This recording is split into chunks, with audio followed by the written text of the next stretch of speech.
मागनी बनस्थ भितर गोटे जंगल थिला। जंगल रे अनेक पशुपक्षी माने रुहंती।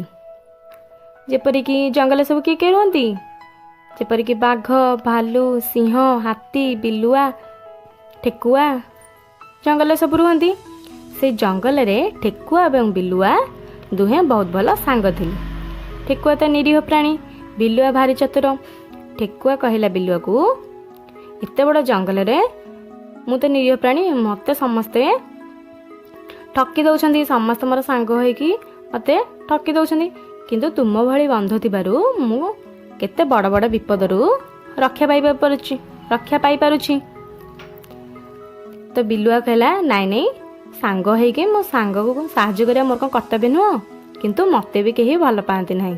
आ मते समस्ते कहती बिलुआ भारी चतुर, तुमे एका बंधु मोर, तुमे मते भल पाउछ, तुमर मोर सांग, तो तुमको मो सब विपदरू रक्षा करबी। परे ठेकुआ कहला, हाँ तुम्हें आज आम घर को आसब, आम घरे कंकड़ा तरकारी होती, दुहे सांग ही खाइबा। यह कही दुई जन जाकी घर को गले। बिलुआ तांको घर को गला। बिलुआ कहला, मोर काम अच्छी, मु टिके परे तुम घरे जाई पहुँचबी। ठेकुआ तांको निज घर को गला। ठेकुआ गला बेले बाटरे गोटे सिंह को देखला। से जल्दी रे थिला, से सिंह को न देखी से गला बेले सिंह ताकू देखीदेला। सिंह रागी जाई कहला, मु ए जंगलर राजा। सिंह कौन? जंगलर राजा। सिंह कहला, मु ए जंगलर राजा, तू मते न देखिकी तू पळौचु। ठेकुआ कहला, नाई नाई महाराज, मु जल्दी रे टिके थिली, मु आपनको देखि पारि नाही। सिंह कहला, मु बहुत क्षुधा, मोर आज इच्छा होची मु तते खाइबी। ठेकुआ कौन करथिबो? ठेकुआर मन दुख भारी हैला। ठेकुआ कहला, मो परिवार सहित देखा करी आसे, तुम तो निरीह प्राणी, तुमे मते कौन खाइब? मते खाइले तुमर किछि लाभ हेबा नाही। सेटू सिंह कहला, नाई मोर इच्छा होची माने मु तते मारी खाइबी। ठेकुआ कहला, हाउ ताले महाराज, मु मो परिवार सहित देखा करी आसे, तुमे मते खाइब। मु जदि न आसबी ताहले तुमे मो सहित मो परिवार को मध्य खाइदेब। यह कही ठेकुआ बहु मन दुखरे घर को फेरिला। सेठी बिलुआ को तो डाकी घर को ठेकुआ कंकड़ा तरकारी खाइबा पई। तो सेठी बिलुआ एवं ठेकुआर परिवार अपेक्षा करथिले, ठेकुआर काई एते डेरी होउची। तो किछि समय परे ठेकुआ जाई पहुंचिला। बिलुआ पचाला, सांग तुमर काई एते डेरी होला आसीबा पई? तो ठेकुआ कहला, मु बाटरे सिंह महाराज को देखिली, से मते कहिले खाइबे, मु तांको कहिके आसी मु परिवार सहित देखा करी आसे, तुम मते खाइब।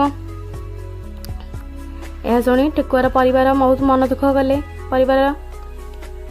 तो बिलुआ कहला, व्यस्त हुआ नहीं, धैर्य धर, मु किछि उपाय कहूची, आमे केमती से विपद रक्षा पाई परिबा। एहा परे सकाळ हैला। दुहे ठेकुआ बिलुआ दुहे गले। बिलुआ सब उपाय बतैला, तुमे मु जेउ परि कहूची तुमे एही परि जाएंगी सिंह महाराज को कहब। ठेकुआ जाई पहुंचला। ठेकुआ डेरी रे पहुंचला। सिंह रागी जाई कहला, तुमे सकाळ कहितला आसीबा पई, तो एते डेरी कोन कलु? तो ठेकुआ कहला, महाराज मु आसु आसु बाटरे आउ एक सिंह को देखिली, से कहला जे मु बणर राजा, मु तते खाइबी। मु सेति पई तांको कहिके आसी, नाई आम बणर महाराज आउ जणे, तो मु तांको देखा करिके आसे। यह सुनिया परे सिंह कौन करथिबो? सिंह रागी जाइथिबो आर सिंह उपरे। सिंह कहला, चाल ताले मते से सिंह पाखु नहीं चल। सिंह रे ठेकुआर दुहे चली चली गले। काहाको देखा करबाकू? आउ गोटे सिंह को देखा करबा पई। से गले, गोटे कूओ पड़िला। ठेकुआ कहला, महाराज से सिंहटी एई कूओ भितरे लुचिके अछि। सेठु सिंह कौन कला, कूओ भितर को चाहिला। कूओ भितर चाहिए कौन होइथिबो? सिंहर प्रतिछबिटा से कूओ भितर आ देखा जाइथिबो, आउ गोटे सिंह से भितर देखा जाइथिबो। तो सिंह कहला, मु ए बणर राजा, मु तते खाइबी। से तले ता कथाटा मध्य सेई कूओ पानी भितरु आसिला। से मध्य से कहला, मु ए राजा, मु तते खाइबी। यह कहबा परे सिंह रागी जाई से कूओ भितर को डेई पड़िला। डेई पड़िबा परे पानी भितर को सिंह कहिदबो, ପାଣିରେ ବୁଡ଼ି ଯାଇଥିବ। ସେ ଦେଖିଲା ଆଉ କିଛି ସିଂହ, ଆଉ ଗୋଟେ ସିଂହ ନାହିଁ। ସିଂହ ବୁଡ଼ିଗଲା ବେଳେ କହିଲା ଠେକୁଆ ମୋତେ ତୁ ଉଦ୍ଧାର କରେ, ତୁ ମୋତେ ମିଛ କହିଲୁ, ତୁ ମୋତେ ଠକିଲୁ, ତୁ ମୋତେ ଉଦ୍ଧାର କରେ। ସେଠୁ ଠେକୁଆ କ'ଣ କଲା? ଠେକୁଆ କହିଲା ତୁମେ ଏତେ ବଡ଼ ବୋକା, ତୁମେ ଜାଣିପାରୁନାହଁ ସେ ଭିତରେ ଆଉ ଗୋଟେ ସିଂହ ନଥିଲା, ତୁମର ପ୍ରତିଛବି ଥିଲା। ମୁଁ ତ ନିରୀହ ପ୍ରାଣୀ, ମୋର ଏତେ ବଳ ନାହିଁ, ମୁଁ ତୁମକୁ ଉଠେଇ ପାରିବି ନାହିଁ। ଏହାପରେ ସିଂହ ପାଣିରେ ବୁଡ଼ିଗଲା। ତ ବିଲୁଆ ସେଇ ସମୟରେ ବିଲୁଆ ଆସିଲା। ବିଲୁଆ କହିଲା ଅହଙ୍କାରୀ ସିଂହକୁ ଏମିତି ଶାସ୍ତି ଦରକାର।